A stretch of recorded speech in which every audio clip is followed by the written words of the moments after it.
Nigel, welcome to the Meister Online. And I'm delighted to be online. So, tell us about your musical journey, where you began, how you began. You've already told me earlier on that you can remember having to reach up to the piano keys. Oh, aye. Yes, I did. And because, I was attracted by the sound. And also climbing up onto the piano stool and things like this. And always the piano is with the range of notes, and I just was intrigued and enthralled with that. So was your beginning, because you're very much somebody who believes in the sound and the ear and hearing things.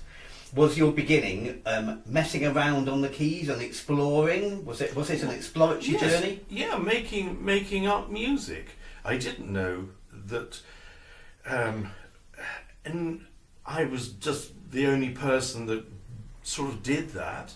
It's like sight. When you look at something and you see a colour, you imagine everybody sees the same colour, and it's then you're attracted to make things. And I remember sitting, I was sort of enjoying one hand, and I can remember the morning when suddenly my left hand became part of making the music. I was really small, I don't know, 3, perhaps even 2, because I can remember 2 things in my life. One is sitting at the piano and making music, and the other was walking on my first birthday from one chair to the other where my father was sitting, and I can remember that as vividly today as it was then. And I can always remember sitting at the piano and the joy of being able to play. And I think I found how to play the national anthem. That was one of the first things that I can remember, because it was a tune in those days that you heard all the time. Mm. Even you knew when the television was finishing, because it always finished with the national anthem. You went to the cinema, and before you left, if you were infirm, you were going to hear the national anthem. But people used to try and rush out before the national anthem started at the end of every film. So where did you go from this early exploratory journey, where even at an early age you're finding using 2 hands interests you? Where did you go to something more formal? Piano lessons. And I went for my first piano lesson. It was a Good Friday. That was the only time a very good piano teacher in our locality here in Burbage and Hinckley. And I went there because the family were friends with my mother and my family. So I went, and they went and explored. And I remember, as I said a little earlier to you, about the book, which was By a Broom.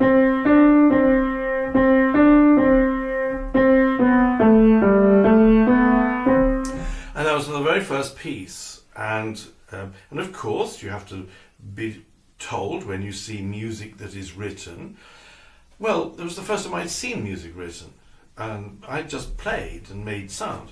So when told, after I perfected this piece in the week, you can colour in the picture of this girl and her broom on the other side, and I think the book is still available to this day. So that was the very beginning of seeing notation. Then a bit later on, when you get to grade 1, as you have to do, and you are going to have an oral test. And so, now this is the key chord. Now this is the note you're going to hear. This is G. And I remember saying to my piano teacher, "Yeah, I know it is." And she said, "Oh, really? Oh, what's this one? A?" And to me, having a perfect or absolute pitch or whatever, it was something that I just knew everybody must be like this. you don't actually have any idea. It's like looking at colour and thinking, well, still to this day I can see blue, and someone says, oh no, that's purple. And then gradually you imagine that you are fitting in somewhere. So being able to play, and so on my second lesson, I asked my teacher, having coloured in actually, I felt very proud of colouring in the picture of this girl sweeping the room with a broom. I remember I played a little piece of music that I had done during the week. And so one thing led to another, and I have always gone off-piste, so to speak. You know, there are parallels, analogies in life, and sort of going away from the printed page is like going skiing, and you go off-piste. Yes. And sometimes you finish up wrapped around a tree. Well, you can find yourself wrapped around a key in music, which you say, how on earth did I get here?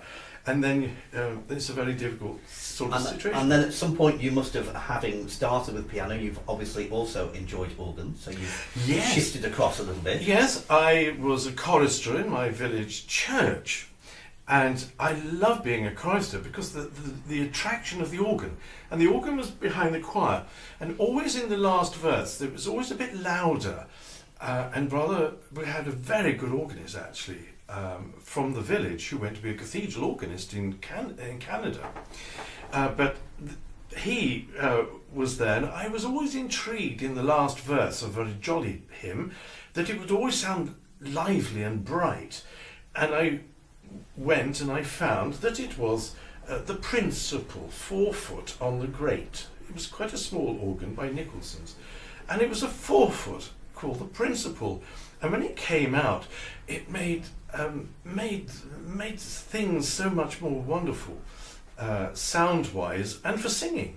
So the fun and the excitement in that last verse made you go, I quite like to make a little noise on that myself. Yeah. And so after every choir practice on a Friday night, I used to say, can I go and have a go on the organ? And of course, like every little youngster, all you got to do is pull out all the stops.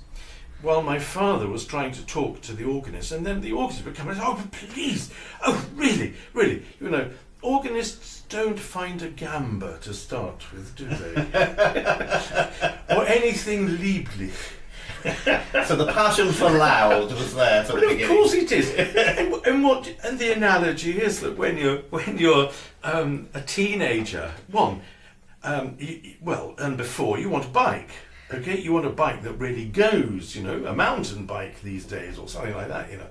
Lots of gears. You don't want one which just pedals. You wanted gears, you wanted things where the chain would come off because you'd done things that you shouldn't. That's where top trump cars became great, isn't it? It's always the best or the biggest or the fastest. That's right. That's right. And the analogy is you're still with youngsters. They want to play fast and loud and everything.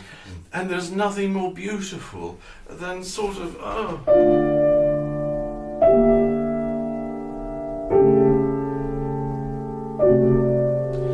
they'll want...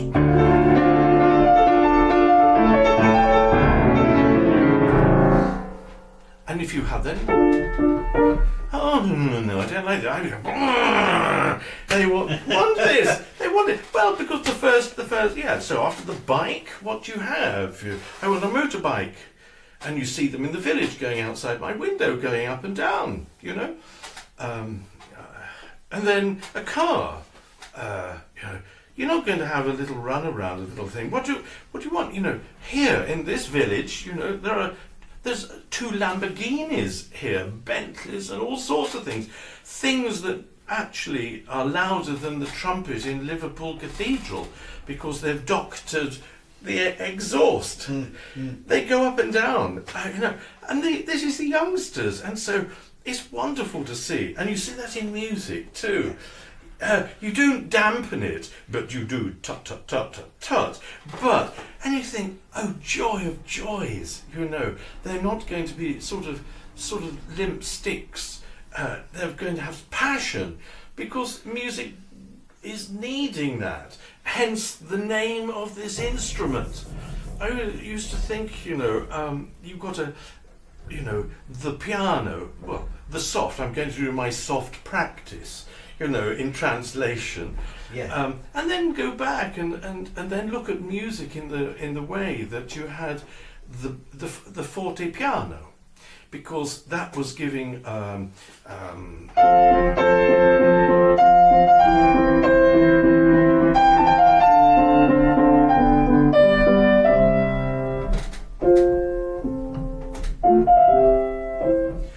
so in music you see exactly what it is, and your forte and your piano, and then you get to Beethoven. The pianos get more structured and more able to withstand the thrashing of the youngsters, making sound, big sound, and so it becomes.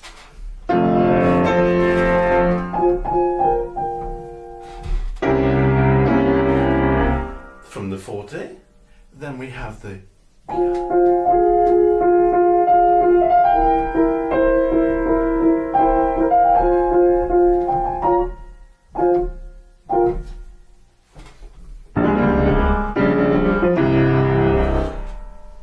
piano forte, because it's more wonderful to come from a soft to a loud, because that, and you see it of course through Beethoven, absolutely sforzandi all over the shop, because he wants people to jump. It's a joy to enliven the conversation and the music making in a salon. He was the man of drama, wasn't he? Of course. The man of drama. I know. And of course you did that. You can imagine a sort of an émigré princess in somewhere, and he's playing, as Chopin would do as well.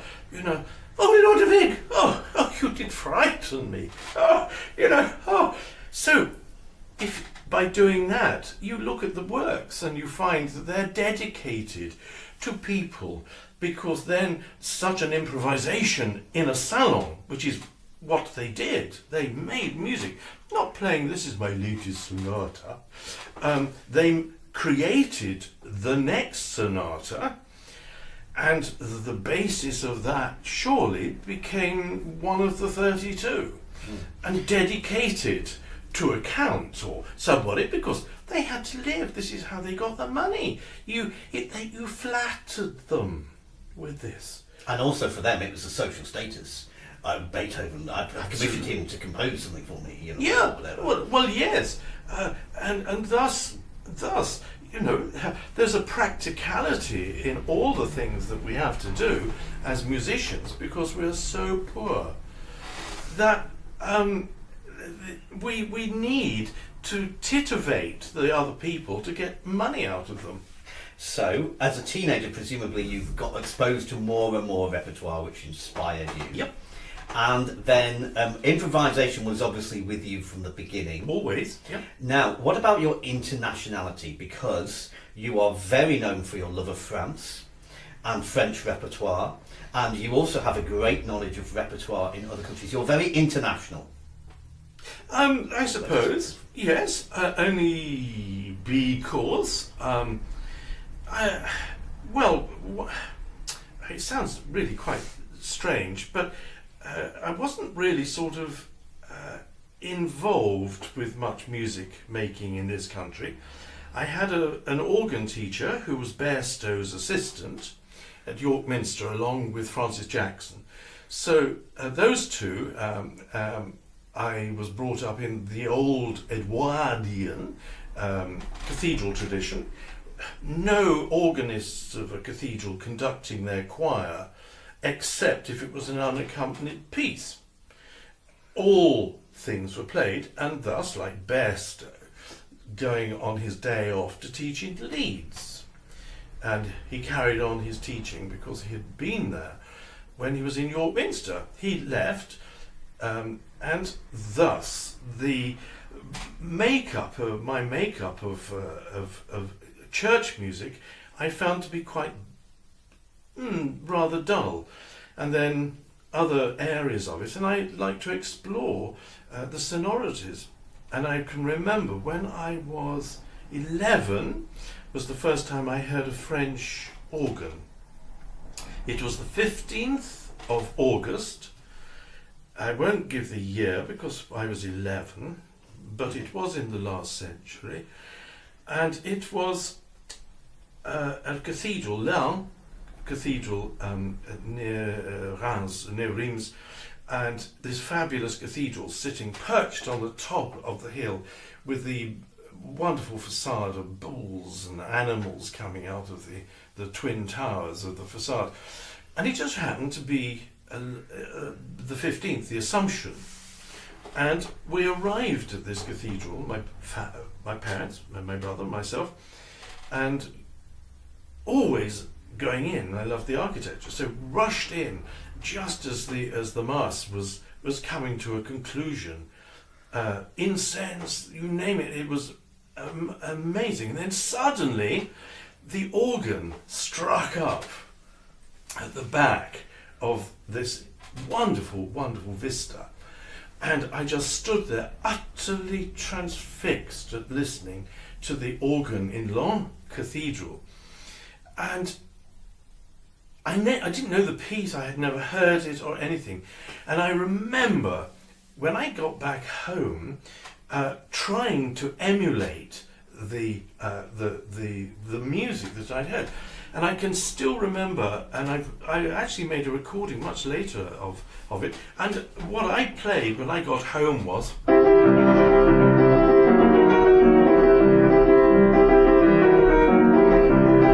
something like this. And actually what is what I had heard. But I know. When I got home,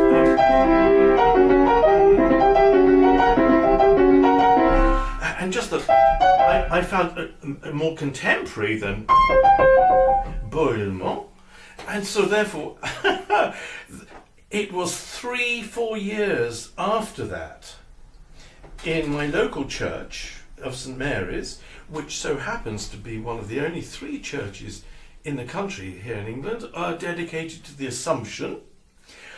And there was a friend, and also now the organist who plays in my village now. They were playing this piece when I went into the church, and this was what I heard in France. And then, of course, ta-ti, ta-ta-ta-ti, the sort of then the other movements and things from this. And I remember then John Berthelot, who had just ordered his new instrument for Blackburn Cathedral. He was taking an RSCM singing course at Westminster Abbey when Gerald Knight was indisposed. He was doing it, but this lad who had gone to Blackburn was so happy that he was having this new organ and was telling us all about it. And of course he did a little recording of it, and the first thing that he played, I think, on it was the first movement of the Boulman Suite. And thus just listening and being attracted by just that sort of I just thought it was absolutely fantastic. Now, you look at it and you analyse it, it's a little vapid, but like most of the things that people rather enjoy, it's the instrument that sometimes makes it. And if you take some music and put it on an instrument that doesn't have this vast sonorities of a symphonic-esque organ, you're a bit nude.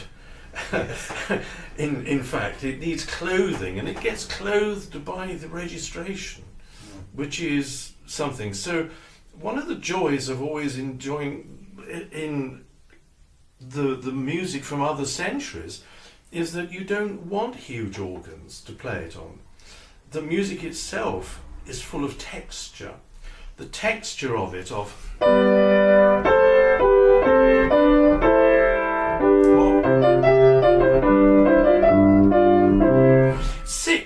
And rhythms, you don't need lots of additional stops, which gives it, like the harpsichord, they stretch the harpsichord to its absolute limits, with not just 8 foots, but having 4-foot strings, having another set of 8 foots, having another keyboard, then having 16-foot double.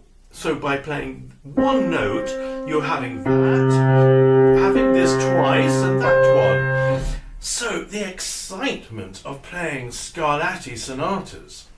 So for you, your love of international music partly came from then exploring pieces on an instrument for which they were written, and therefore they sound the best because they were intended to sound in that environment. Oh, well, indeed.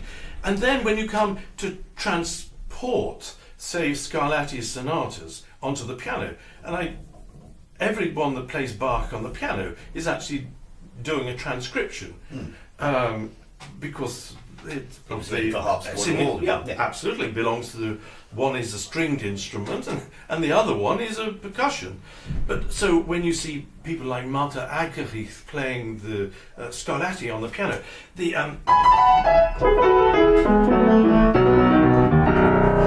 you have to make the fingers and you're transcribing it. But on the harpsichord, you've got the extra strings, you've got this. You don't have the opportunity of making loud and soft except with other keyboards. So let's talk about another part of your career. So you are very well known for teaching organ scholars at Cambridge and Oxford, Royal Academy. In the past. Yes. In the past. In the past. Yes. Yes. But the fact that you did that comes from the fact that you became really well known for what you were doing and recognised for not just your playing and improvising, but also for your teaching. How did that part develop? Well, being thrown in at the deep end for a start, going and hearing the people on the continent with summer schools and things like this. Perfect examples like Haarlem, and then at Alkmaar, and then there are others like Guy Bouvet and Romain-Moutier, which I didn't go to, but know very easily, and other places. And you met people who were international people themselves, and still are. They held positions, but not. They were well. It was. When I went to see these people, it was like opening the windows in a heat wave. They let the air in and the hot out. It was wonderful, and they had so much knowledge. Which round a coffee table, you learn as much round a coffee table with somebody as you did up in an organ loft. And quite often in the organ loft, it was to do with the actual stops and registration of things. But the actual music was frequently discussed in a much more open way. I used to find that it was so terrifyingly, an ether society that I was brought up with in this country. And well, to be frank, I was told once by some eminent person in this country, the reason why you're not particularly liked, Nigel, is that everyone's so bloody jealous of you. And I didn't know that. I was just me. And just like when you're young, you just played. You just enjoyed doing it. Yes. You don't do it to impress. No. That's the thing. And the last thing that one wants to do, you want to say to people at a concert, this is a marvellous piece, this is fantastic, and it goes so well on this instrument.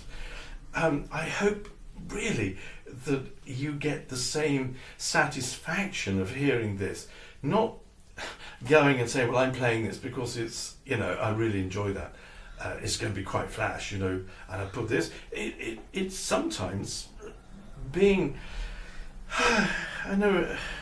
being part of of how the music was written, the society in which it was written, and quite frequently to play music where you full well know that the composer was in abject poverty, like Schubert, never heard a symphony, but he had to get it out of his system. And you have all these things. There was no way of being part of the musical society in this country, I found. But abroad, I was welcomed with open arms. Perhaps because to them I was overseas. I was a foreigner. Yes, super interesting. Yes, absolutely. It's the same thing today, you know. Yes. Oh, I think we'll get him from so and so. He's foreign, Yes. you know, and it's blazoned. No, it's been always the case, you know. So in 1 minute, what is the highlight of your whole life musically in your career? What do you think? The highlight, I think, was playing for a concert in Haarlem on the great Muller organ, and I remember I was going to go in, and because of a lot of tourists and such like, and to really enjoy the organ, there's the key. You go in this door, which is a small door on the south side transept of the building, and I went in to play. Nobody else. And I walked into the middle of this vast building, and I just looked at the organ. I heard it in my head, in my mind. I couldn't play. I was ill on the floor because I saw something so amazing that I knew Mozart had played and everybody else. Oh, to this day, my favourite place. It was always so. And then to play, and then they asked, which was so strange. They asked for a set of recital programs that I'd given up to this time. So I did, and I said them, and they chose what I thought was the most inappropriate of all pieces, which was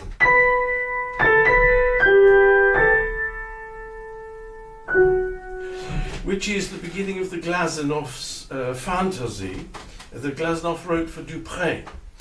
And I thought, how am I going to play this extraordinary piece with a short manual compass like this? So, having left the church, I didn't even play it that night. I couldn't. It was just still too strong every time I go. And the next day, my registrants went with me to deal with this, and I said, "How is this?" "Oh no!" And the organist now of the Bavo is one of the little registrants. He was a teenager, and he said, "Oh, when we get to this bit, we'll pull out this. Don't worry, you play. We'll register." Well, it was broadcast somewhere. There's a recording of me playing the Glasenov there, and it was absolutely a magical experience to do this. But they knew the organ, I didn't, and this was really coming brick wall moment of actually playing music on an instrument where you really had to use your imagination. That was the highlight, and I never even played the organ.